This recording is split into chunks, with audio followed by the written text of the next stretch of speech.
up with this we will not put. We're not going to have our children stultified and insulted by the teaching of garbage of this kind.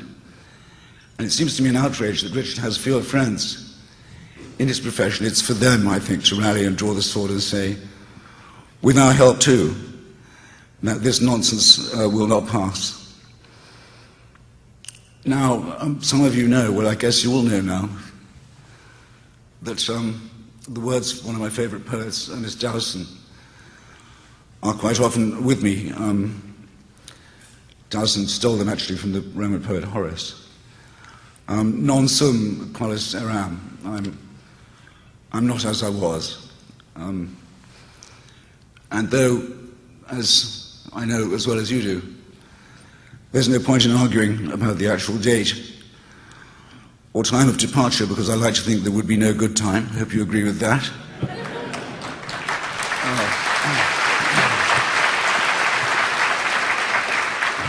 There would always be something that I urgently felt I ought to do or say, and one mustn't repine or give in to self-pity about that. But at this present moment, I have to say, I feel very envious of someone who's young and active and starting out in this argument. Just think of the extraordinary things that are happening to us.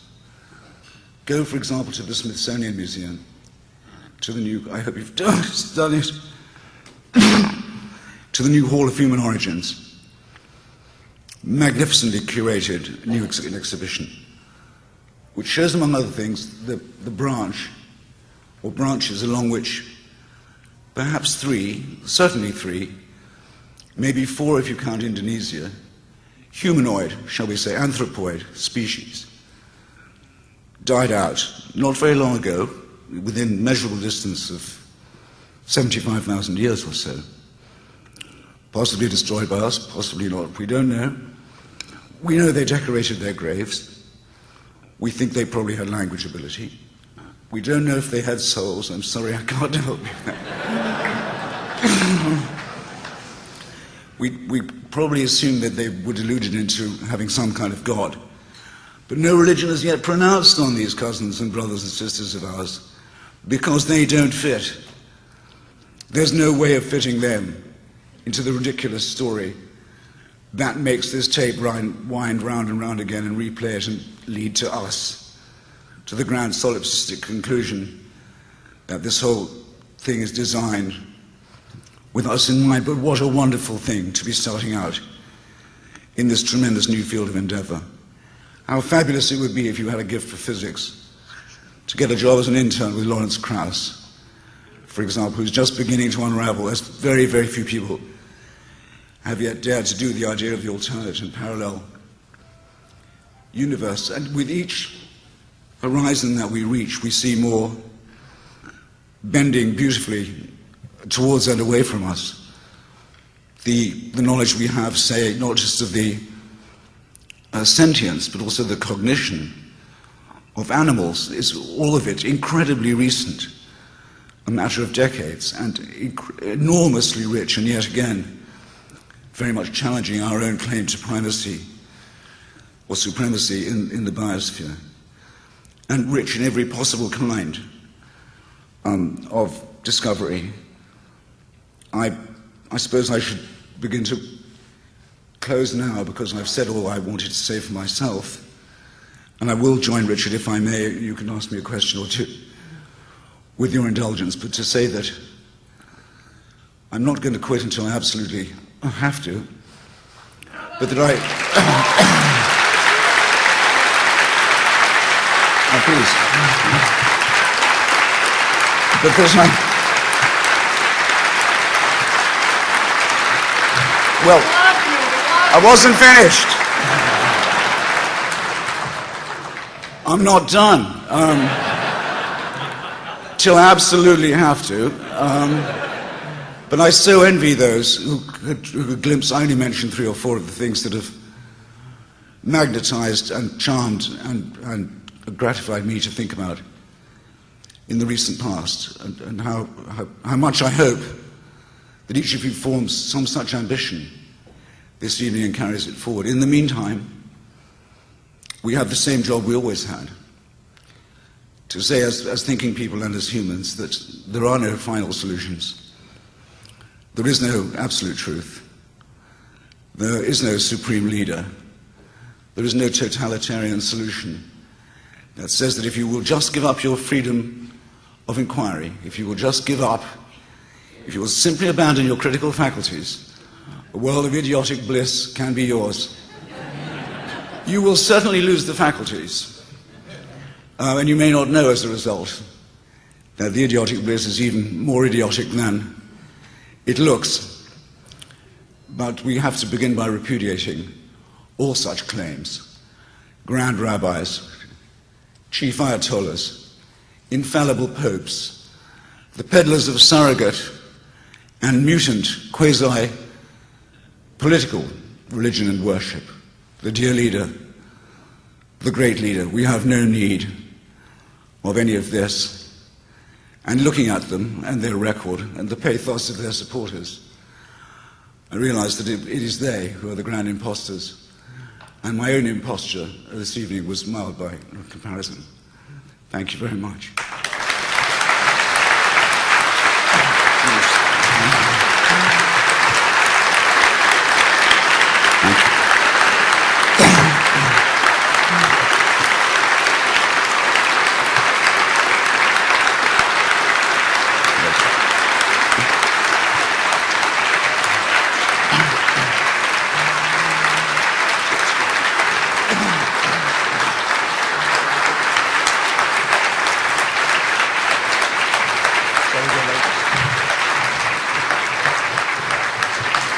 I'm sorry for the feeling.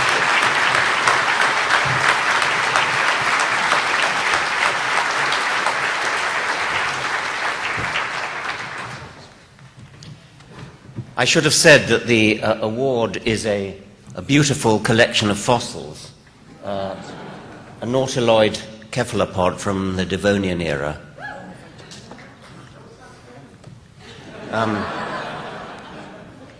So I guess we're to take questions. So questions to either Christopher or me. And shall you sit down? Shall I bring the microphone round? As long as I've got a microphone. Yeah, okay. We could sit together. Or I could stand. No, all right. Yeah. Go ahead. Cat, got your tongue? I have no question. I just wish to thank you, sir, for making my life for 35 years a rational life. Thank you very much.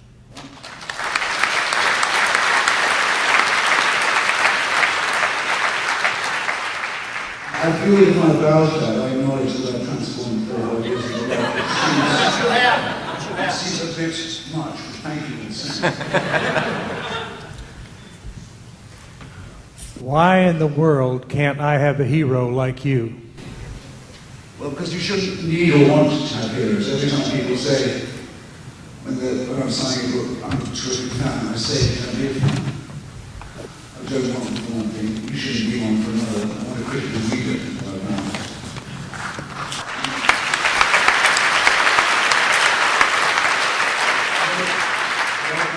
One of my great heroes on the left, and still, I hope no one changes, would be Hitchens&Richard Dawkins. I'm sure some of you know what I'm talking about. That was many years unlike, anyway.